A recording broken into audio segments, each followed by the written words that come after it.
Welcome back, Captains, to another Infinite Galaxy video. This is Dragothian here, and today we're going to be doing the Flagship Mastery Guide on the ship that I am unlocking currently in front of you. This is the one, the only, the Brontes, and this is a flagship that really everybody loves. Anybody in my alliance, this is the go-to flagship, especially considering it's an epic flagship. It's not as difficult to upgrade as far as cost is concerned.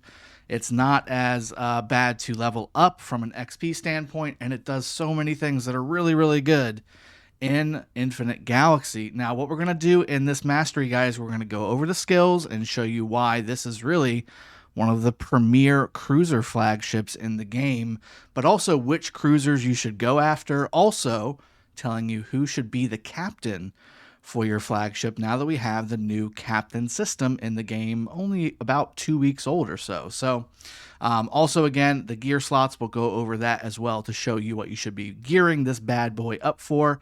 And then finally, what his uses are. I'm saying it's a he because Brontes just sounds like a man name. So without further ado, let's go ahead and speed this up.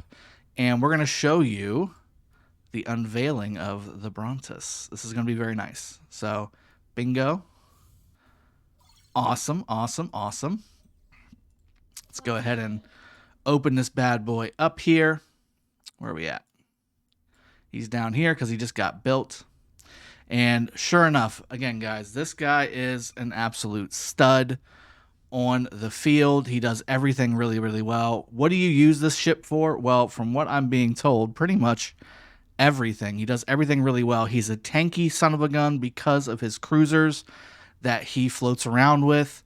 The buffs that you're going to get from the skills that we're about to go over are very cruiser friendly, alongside of the damage that you're going to get from particular tiers of cruisers as well, which we will go over. Let's go ahead and jump into the flagship skills and go over what all this stuff is going to look like. Kinetic weapon attack 3%. This is going to be your damage buff from the actual ship itself. This is going to give kinetic damage weapons more damage coming out because of the skill. Very nice to have because of the ships that you're going to be using, the warships, particularly the cruiser warships that you'll be doing. Now, again, you get tankiness inherently from using cruisers, okay? And because of that, this second skill, even though you do take a little bit of a hit on your warship shields, you more than make up for that by getting it in attack instead. And again, because of the fact that you're using cruisers, the damage you're taking, even though it's, again, got a negative shield component to it, not that big of a deal because you're mainly going to have massive hull for your protection. Your red number is going to be basically through the roof if you're using all cruisers, and the shield impact is going to be very minimal, while the warship attack number, because of the numbers being so high on the cruisers for the attack component, this percentage is going to make it very, very, very damage friendly for your attacking of anything, again, whether it be PvE, PvP, the events in the game like Secret Signal, like Arcane Ghost Ships, etc., okay? So you're going to be getting all that good stuff. Third skill here. This is where we start to see some some cruiser-friendly stuff happening here. Anti-frigate. I read the word frigate here and it popped in my mind. Anti-frigate, because again, cruisers are technically supposed to be weak to frigates, which at the end of the day, and this is a big reason why this ship is so strong, it's a very cruiser heavy game right now because frigates take so much damage. You lose so many frigates in battle, especially if it's PvP related, if you're rallying a structure or if you're swarming a platform that's an enemy platform. Frigates go down first. So cruisers are really the meta right now, and that's, again, a big reason why this ship is so powerful. It negates a lot of the problems that frigates become giving on the cruisers here. The frigates are supposed to be taking out cruisers. Well, this ship basically negates a good chunk of that by lowering the damage of the frigates substantially by reducing the attack damage on the cruiser itself. So third skill, very important for basically shoring up what is supposed to be a weakness of this flagship by reducing the damage of the ship that it's supposed to be weak against.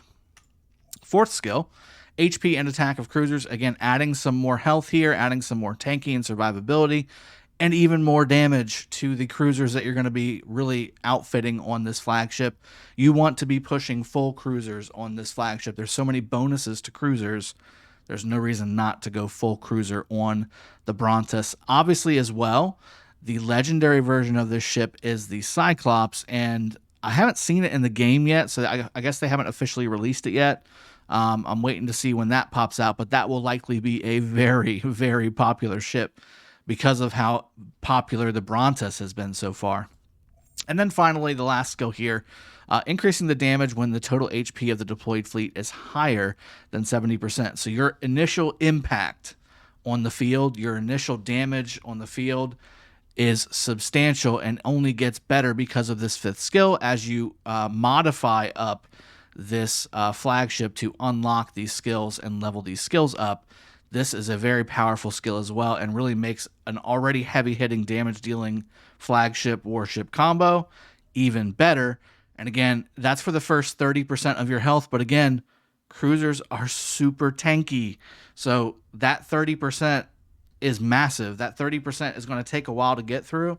And during that 30%, you're going to be an absolute wrecking ball on the field. You're going to be real slow because you're all running cruisers here, but you're going to be a wrecking ball. You're going to take out so many things on the field, and certainly in any kind of swarm or rally situation, you will be in very, very, very good shape. Now, okay, so what does this all mean as far as how you should set this flagship up? Again, we just talked about it. Full cruisers. Let's go over to the warships and show you which cruisers to use. So again, we've got odd number cruisers here. So tier 7, tier 9, tier 5, they all have kinetic damage here at the top left.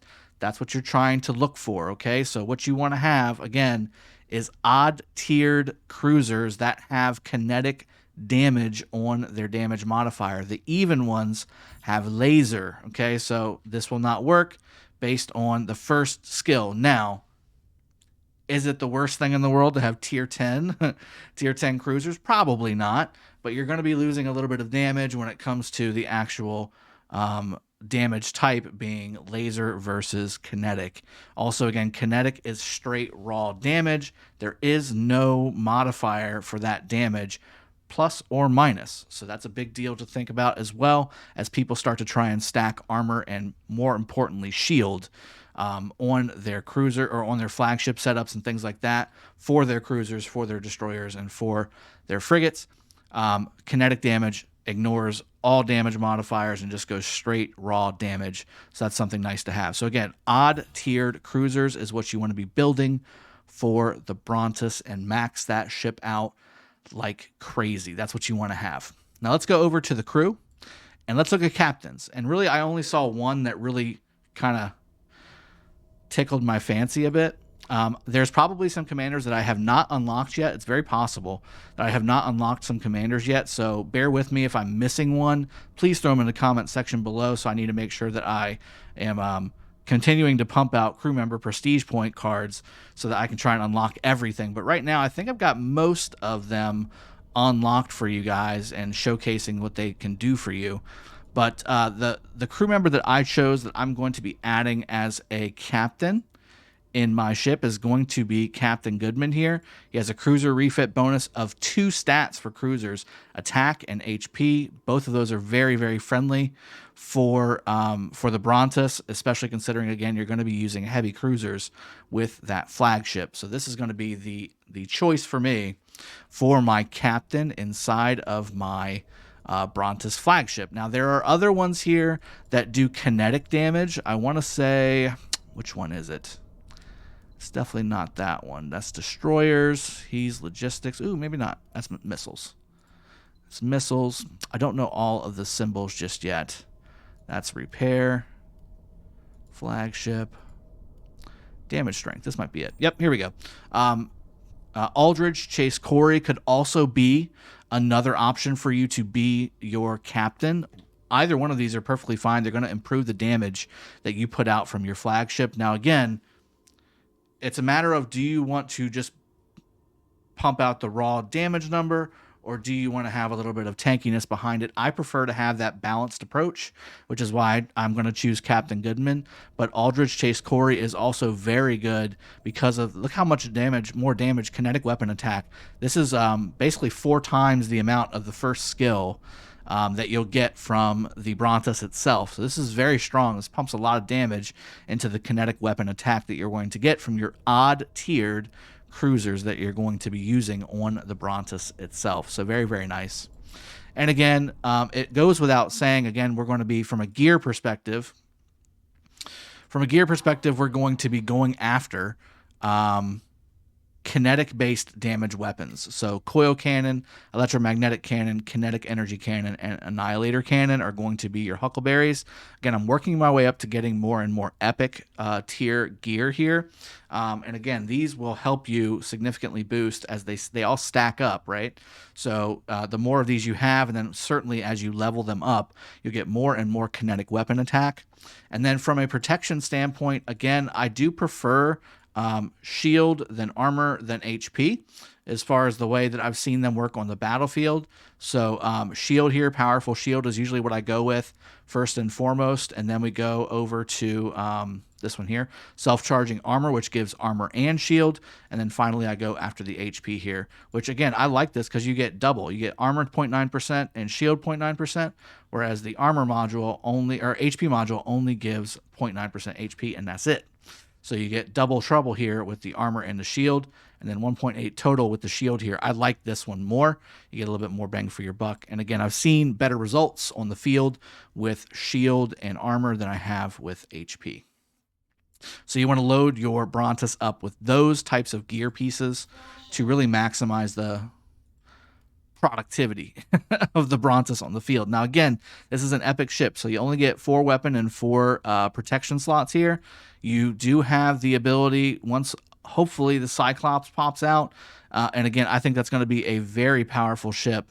If you look at, I don't think it's going to let me do it. Yeah, okay, so it lets me show it at least. This is the legendary version of the Brontes here, and again, it basically doubles all the stats for what we just went over with the Brontes, and look at the numbers. I mean, it's just absolutely crazy. I wonder if they're trying to tweak this before they release it, because again, the Brontes is so powerful at the epic level. This, I can only assume, would wreak havoc on this game. And again, you need to level up these legendary commanders or legendary flagships up to unlock the later tiers of gear here. So modify rank 10, that's pretty substantial, 2, 6, and 10 to unlock all these different gear slots. Very, very important to understand. So Brontes, definitely one of those ships that you want to have in your stable. Great fighting ship overall. And again, with the captain, let's go ahead and add my boy. Let's see if we can find him here. Captain Goodman. We're going to go ahead and do that. I think I've got, yep, I do have a captain commission here. He's going to be my guy. This is going to be my cruiser refit skill. And again, look what you get right off the bat. 10% attack and HP right off the bat. Very, very, very nice. And I think, again, probably your best bet, because the cruiser number modified seems to be a little bit more powerful than just the damage itself from, say, a Aldridge Chase Corey with the 16.8% kinetic weapon attack versus getting the all cruiser attack and HP. You're getting 20.2% versus 16.8%. So in my opinion, better number to go after. And again, I like the epic ships because you get them unlocked all the way 4 gear slots right off the bat, instead of the legendaries, which if you open them up after the patch, you don't have access to all of the gear slots just yet. So I hope you've enjoyed the video. I hope it's been helpful. And again, Brontes, gotta go for it, guys. Gotta get it done. This is that flagship that you want to have on the right side of your bar. Now that I've got it unlocked, I'll likely be adjusting some of my stuff here. My Athena's been pretty nice balance-wise. My Artemis, I think I'm going to use my Artemis a little more sparingly, even though he's probably my most modified flagship from a rank standpoint. I'm probably going to peel back my Artemis a little bit just because he's more situational and less balanced. He really, to me, has a role of speed, flagships, and because he's been my highest ranked flagship, it's been my my user on my campaign. I want to start swapping that up, get the Prometheus ranked up for the campaign, which we'll talk about the Prometheus in a future video. And I'm going to start adding in the Brontes here and start using some of my XP and my my Federation cards here. Let me see if I can open it up here without. Yep, there we go. Shop. Nope, that's not what I wanted. Blueprints. These puppies here. I'm going to start using some of my Federation credits on the Brontes and get this guy leveled up more and more and more and more. And then again, start pumping out more and more cruisers to go along with it. And I still have been loving my Radamanthus here. The destroyers I've been using have been very, very strong and working really well. So looking forward to that as well. This is going to be a very nice breadth of setup here. I'm going to have full warships on almost all my ships here very soon. In fact, I probably can do it right now if I'm mixing some of the damage types, but I should in the very near future have the right damage types with the right warships, with the right flagships coming up with all 3 of my slots. And I'm working towards my 4th slot with my command center level 23 building right now. So very, very soon I'll have that going. And yeah, it's looking very strong here, guys. We're looking to really get this last zone ironed up and clamped down, rotating the leadership of the Nebula between the main alliances in the Nebula here, and the Brontes. The more Brontes that we have between everybody that plays the game in our Nebula, I think the better off we're going to be from a firepower and PvP standpoint more than anything else. So hope you guys have enjoyed. I'll see you guys next time. Cheers. Have a good one and take care.